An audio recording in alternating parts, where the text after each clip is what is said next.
Hey guys, it's Liana. Welcome to or back to my channel.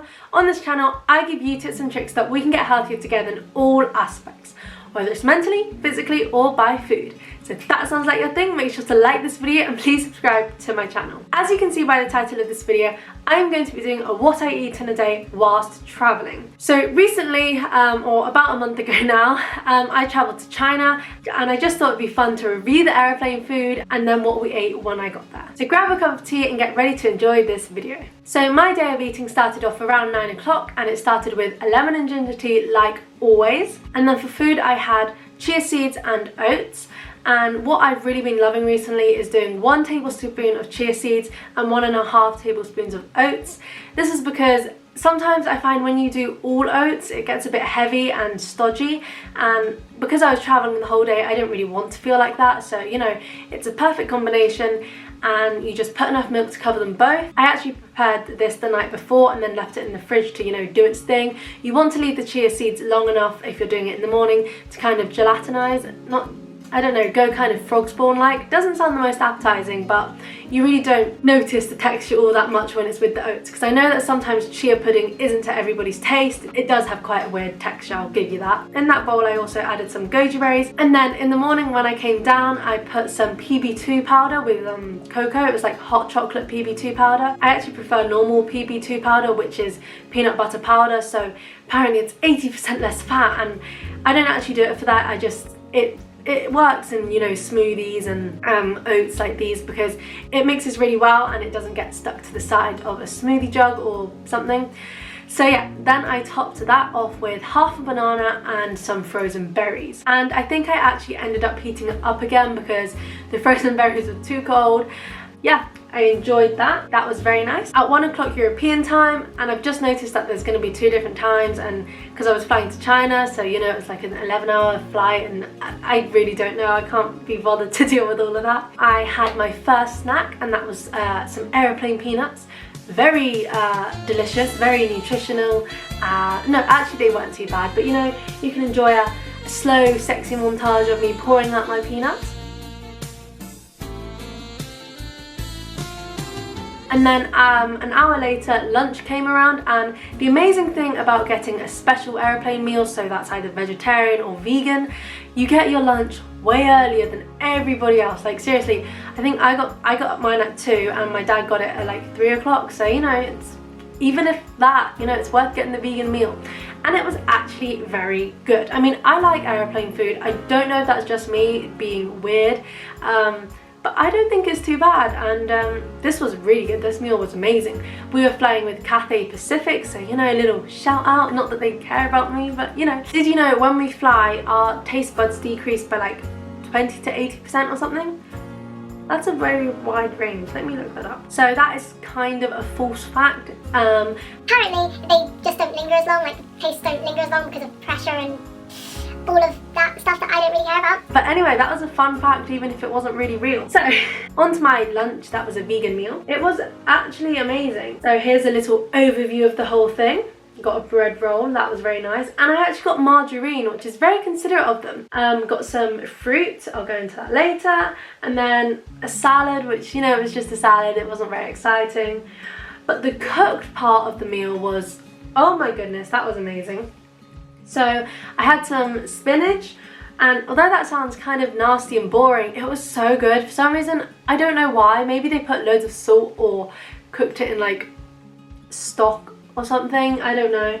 Then I got some rice, which was really nicely done. Then some roasted vegetables, and you know, sometimes, so roasted vegetables are really simple and they can be quite boring if you get them wrong or like cook them wrong, but these were so good and like juicy and not dry. So there was some pepper, some aubergine and some courgette. Then yeah, the bread roll was really nice. It was just a white bread roll, don't know what to say about that. Yeah, so the fruit was all the melons. It was like honeydew, cantaloupe, and I think there was some pineapple in that, so that was very exotic and, you know, nice. And then, as I said, there was just the salad and that. I don't know, it's just a salad. Then yeah, that was it. That was the lunch, and that was actually amazing, and I didn't get hungry for ages. I actually drank quite a lot of orange juice on the flight just because water's a bit boring sometimes, you know, you need to spice things up in your life, and that was orange juice for me, and it was very good orange juice because, you know, sometimes it can kind of be like the squash, and we don't like that stuff. I think this was like proper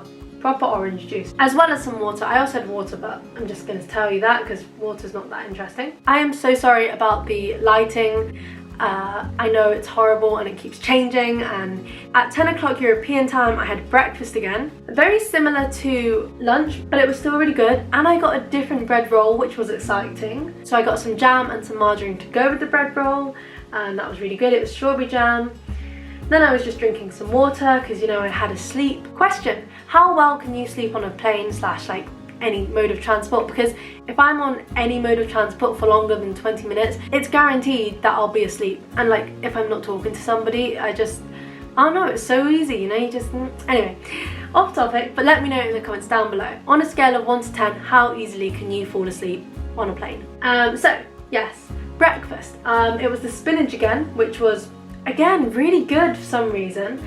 Then I got potatoes, which, you know, potatoes are just life, and they were also really tasty. Then I got some different roast vegetables. I think I got tomatoes and mushrooms, and that was really good. So that's me enjoying it and showing you. Looking disgusting.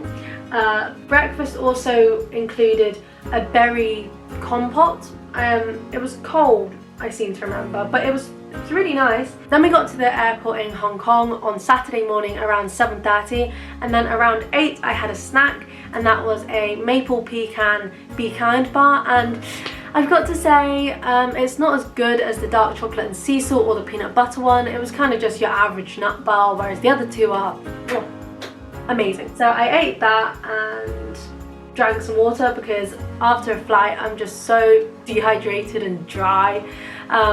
That sounds nasty. Anyway, so then from Hong Kong we flew to Changsha, and then we got to the hotel around 12 o'clock. I think I had lunch around 2:30. So for lunch we ordered room service, and I ordered egg fried rice because it's kind of the only thing on the menu that didn't have meat in it or milk that I could be sure of. So I ordered that, and that was good. It was a huge bowl though, so I also finished that off for dinner, so we didn't actually go out and get more food for dinner, and it was good. Standard egg fried rice. And then I ordered these brown oatmeal sugar steamed bread bun things, and they were also really good. They didn't actually taste of much. They kind of tasted like treacle, you know, like molasses, and then you put it in bread. Have you ever had that? But it kind of tastes like that. It wasn't very sweet or savoury, but there were 3 of them, and you know, I found them amazing, clearly, because I kept filming them. But yeah, so that is all I ate in a day whilst travelling to China, or whilst travelling in general. It was good food, and I hope you enjoyed this and it kind of gave you an insight of how I eat when I'm on the road. I don't know. I try to keep it relatively healthy. Of course, like any other what I eat in the day, this does vary. I mean, I don't travel to China all the time, so it's kind of a one-off. I didn't actually film any videos in China because I was going for personal reasons, but I hope you enjoyed this video, so please like and subscribe to my channel. Before I sign off, I will just say that I ate loads of interesting foods in China. I mean, where we were staying, it was like a region where they eat really spicy food, and so that wasn't the best, but we managed to eat enough that wasn't too spicy. And there were actually surprisingly quite a few vegetarian options that without milk. There weren't many vegan options because they do use egg quite a lot, but they had loads of tofu and egg. So I mean, if you're vegetarian and you go to China, I think you'll be fine. And I mean, you're fine if you're vegan. It's just, it'll probably be a lot of tofu and you'll have to look a bit harder, but like, I'm not vegan, so it doesn't really bother me. But I just wanted to say that they have loads of good choices. Yeah, please like and subscribe to my channel, and I'll see you in my next video.